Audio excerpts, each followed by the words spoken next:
नमस्ते दोस्तों, आज हम एक ऐसी महिला की बात करने जा रहे हैं जो संयुक्त राष्ट्र महासभा के अध्यक्ष में चुनी जाने वाली पहली महिला थी, जिनका नाम है विजय लक्ष्मी पंडित। 18 अगस्त 1900 को स्वतंत्रता सेनानी मोतीलाल नेहरू और स्वरूप रानी के घर जन्मी विजय लक्ष्मी पंडित भारतीय स्वतंत्रता संग्राम के कुछ ऐसे सबसे बड़े नायकों के आसपास विकसित हुई। वह स्वतंत्रता से पूर्व युग में कैबिनेट मंत्री का पद संभालने वाली पहली महिला थी। संयुक्त प्रांत की प्रांतीय विधायिका के चुनाव जीतने के बाद विजय लक्ष्मी पंडित को स्थानीय स्वशासन और सार्वजनिक स्वास्थ्य मंत्री नियुक्त किया गया। हालांकि उन्होंने 1939 में द्वितीय विश्व युद्ध में ब्रिटिश भारत की अनैच्छिक भागीदारी के रूप में अपना पद छोड़ दिया। अपने बड़े भाई जवाहरलाल नेहरू के साथ भारत के स्वतंत्रता संग्राम में एक सक्रिय भागीदार रही। विजय लक्ष्मी पंडित को कई मौकों पर अंग्रेजों द्वारा गिरफ्तार कर कैद भी कर लिया गया था। उनके माता पिता ने उनका नाम स्वरूप कुमारी रखा था, लेकिन 1921 में रंजीत सीताराम पंडित से शादी करने के बाद उन्होंने इसे बदलकर विजय लक्ष्मी पंडित कर दिया। विजय लक्ष्मी पंडित को स्वतंत्रता आंदोलन में शामिल होने के लिए 1932, 33, 40, 42 और 43 में ब्रिटिश प्रशासन द्वारा गिरफ्तार कर कैद भी कर लिया गया था। उन्होंने 1941 से 43 तक अखिल भारतीय महिला सम्मेलन की अध्यक्ष के रूप में कार्य किया। वह 1946 से 48 और 1952 से 53 में संयुक्त राष्ट्र में भारतीय प्रतिनिधि मंडल की प्रमुख थी। विजय लक्ष्मी पंडित संयुक्त राष्ट्र महासभा के अध्यक्ष के रूप में चुनी जाने वाली पहली महिला थी और उन्होंने 1953 में विधानसभा के 8वें सत्र की अध्यक्षता की। विजय लक्ष्मी पंडित ने 1947 से 49 तक सोवियत संघ में भारत की राजदूत के रूप में कार्य किया और 1951 तक अगले कार्य के लिए यूएस और मेक्सिको चली गई।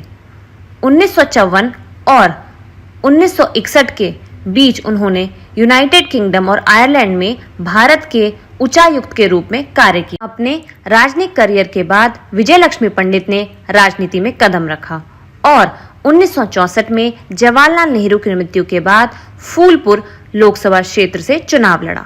हालांकि उन्होंने कुछ ही समय में राजनीति छोड़ दी, लेकिन वह आपातकाल के घोर विरोधियों में से थी।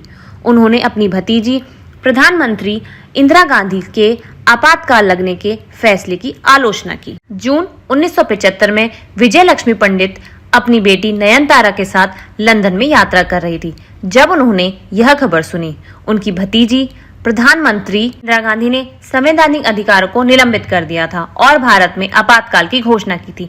वह उच्चायुक्त के आवास पर गई, जो उनका पूर्व घर था, और वह उसे उस वास्तविक आतंक का एहसास हुआ जिसका वह और उसका देश अब सामना कर रहा था। सैकड़ों की संख्या में विपक्षी हस्तियों को गिरफ्तार कर लिया गया था। अपने घर लौटने पर पंडित को एक बहादुर नई दुनिया मिली, जिसमें हर जगह होर्डिंग लगे हुए थे, जिसमें 20 सूत्रीय कार्यक्रम के तत्व थे जो भारत के अच्छे दिन लाएंगे। जनता चकित सन्नाटे में इधर उधर घूम रही थी। रेडियो और टेलीविजन विज्ञापनों द्वारा सम्मोहित होकर लगातार सरकार और उसकी पहल को बढ़ावा दिया गया, जबकि वास्तविक समाचारों को मिटा दिया गया। हर जगह एक विशाल जेल शिविर की तरह महसूस हुई। देहरादून में अपने घर पर पंडित ने खुद को निगरानी में पाया। उनके फोन टैप किए गए, उनके मेल को सेंसर कर दिया गया था। नतीजों के लंबे डर से दोस्तों और सहयोगी ने उनसे दूरी बना ली थी। पंडित को यह सब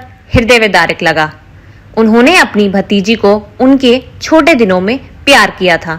उनका विस्तारित परिवार बहुत करीबी था और उन दोनों के बीच एक प्यार भरा और करीबी रिश्ता था। लेकिन गांधी के बढ़ते असुरक्षा और उनके रास्ते में आने वाले सभी लोगों को कुचलने के उनके दृढ़ संकल्प ने धीरे धीरे उनके बीच की दूरी को इतना बढ़ा दिया कि कुछ साल पहले गांधी ने सीधे तौर पर कहा था कि उन्हें चाची पर भरोसा नहीं है।